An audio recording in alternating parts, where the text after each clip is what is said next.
Hey, I'm Jonathan Klimo. I was born and raised here in Calgary, Alberta. Why do you fly? I can't answer this question. I don't know how to answer that.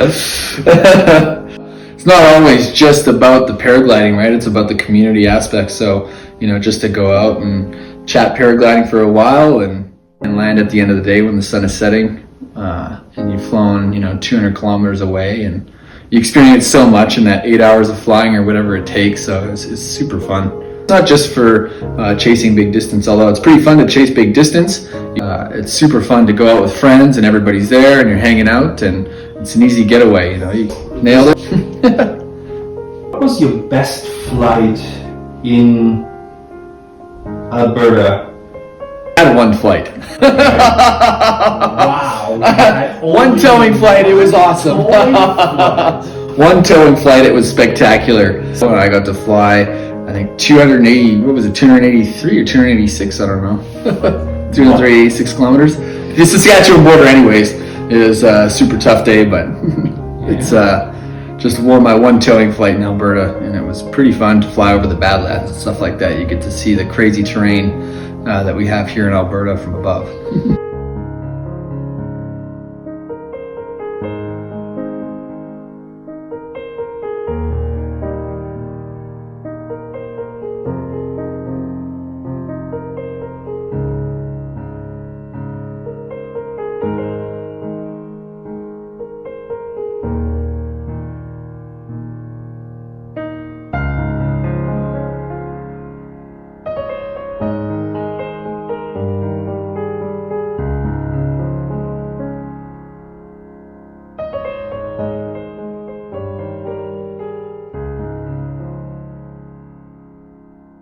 Growing up with John, the stories are a bit countless. We both met up in southern France. Basically, John wanted to go to some park. We've both been traveling that summer.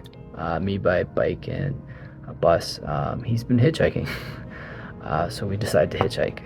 Me not knowing any French, John's been learning the last few years, self-taught some classes. He needed the practice he wanted, so he's been constantly hitchhiking. And so that day I spent the day going in and out of cars with him, quietly listening to him speak French with others. Don't know if he was speaking it properly or not, but I saw the guy determined to do it, and that was kind of what I always saw with John, as a classic example of him just working hard at a skill set once again and teaching himself a language.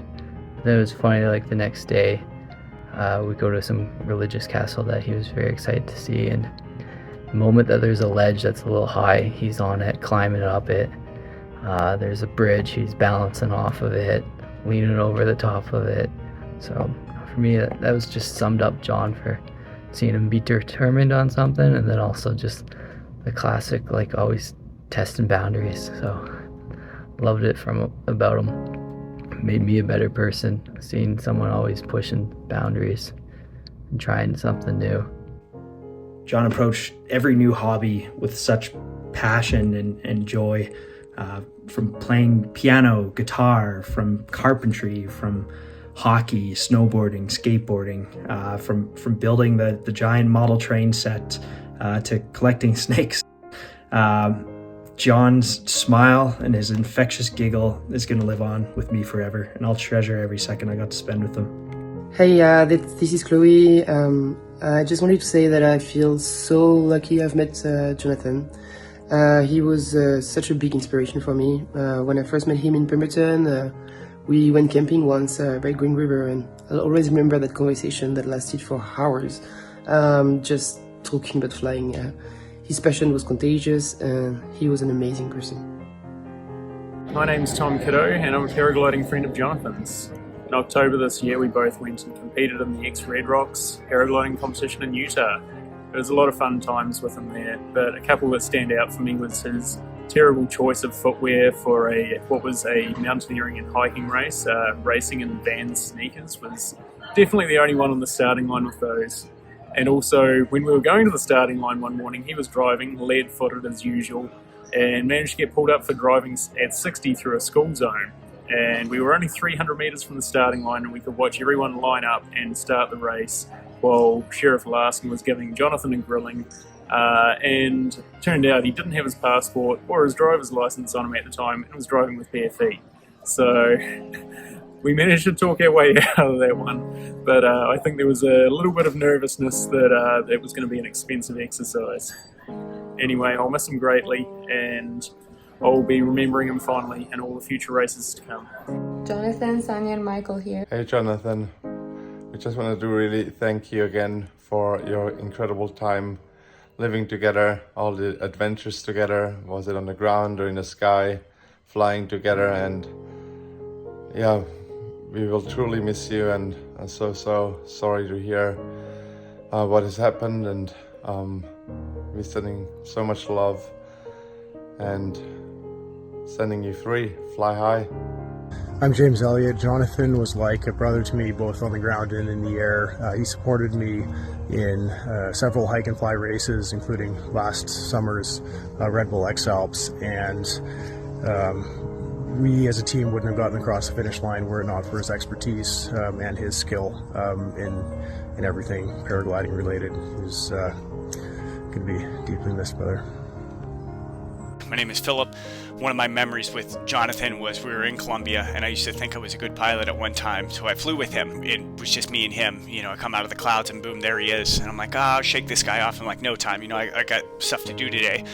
I'm on a D-wing, and I can tell he's on a C-wing, but both Niviak, so there's like a little bit of, brotherhood there. We're like, all right, we got the same wing. So we take off, and I can't shake him all day, and he stays there the whole day, and then not only that, he beats me. So that's, like I said, I thought I was good, and he was on a much less wing.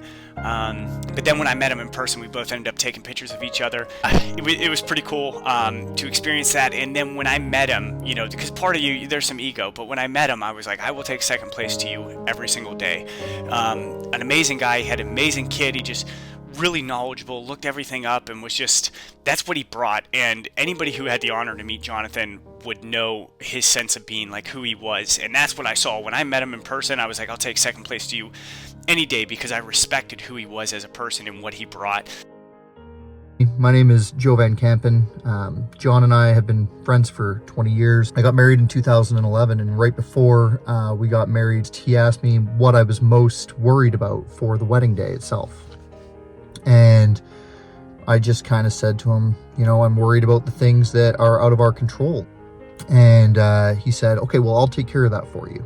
He was always kind of the guy that would put himself out for other people's, to make sure everybody else was having a good time.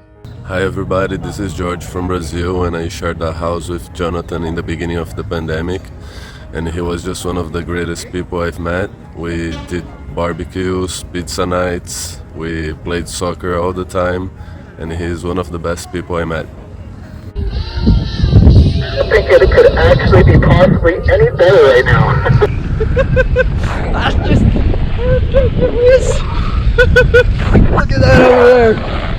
Look at those mountains. Woo!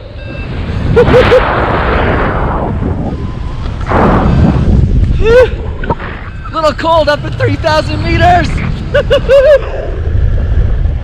That's just an awesome view. Wow.